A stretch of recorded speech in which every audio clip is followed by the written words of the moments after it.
maimaita. Mu ba mu biyar layin gwari, mu ci ba canji. Farko mu kira Allah sarki, Mu ci ba canji. shi yi bare raye gwanki. Mu ci ba canji. Ya tallafa ne tutar mulki, Mu ci ba canji. karba mu da 'yan layin gwari, mu ci ba canji. Sai an baka bin zaɓin kowa. Allah maimaita. Mu ba mu biyar layin gwari, mu ci ba canji. Ya tallafa ne ya daɗin tsira, Mu ci ba canji. kun annabi jagorai.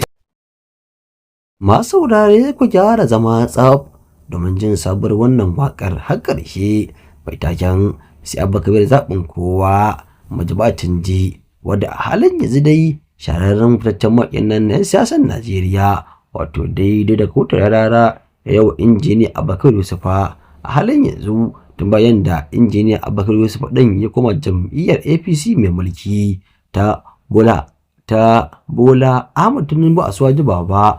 Masu saurare a halin yanzu dai kafin mu kai ga san muku wannan wakar zama so da kasance wannan shine muke nan zuwa ku na farko wanda shine kuma albarka da ku bar subscribing da danna mana alamar ƙararrawar sanarwa musamman labarukan namu ko da yaushe za a mun dora tuma dalla.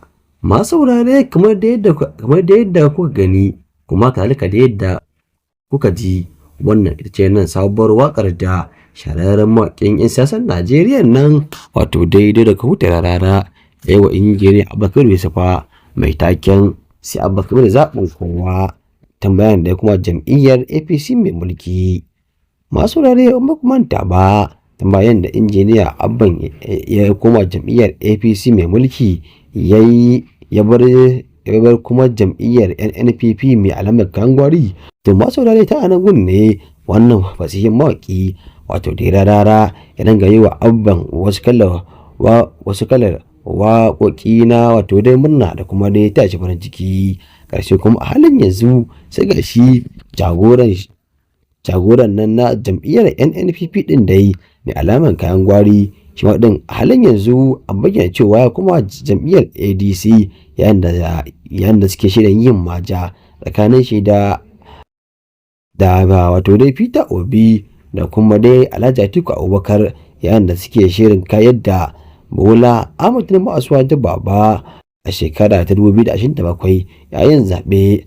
Masu dai a halin yanzu dai wannan waƙar ce akan gaba kuma a halin yanzu dai idan har kun ya zama ita ce na wadda zamu sa muku domin tabbas fa ku ji abin da ake bayyanawa a cikin ta tambayan da aka sake ta.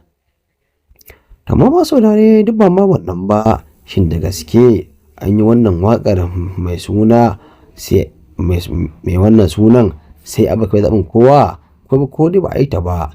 Masu dai a zaton gaskiya dai a halin yanzu dai wannan waƙar ta kwana biyu da yin ta amma tabbas halin yanzu dai waƙar nan ta na har yanzu a media tana motsawa domin tabbas waƙar fa da alamun wata tsufa.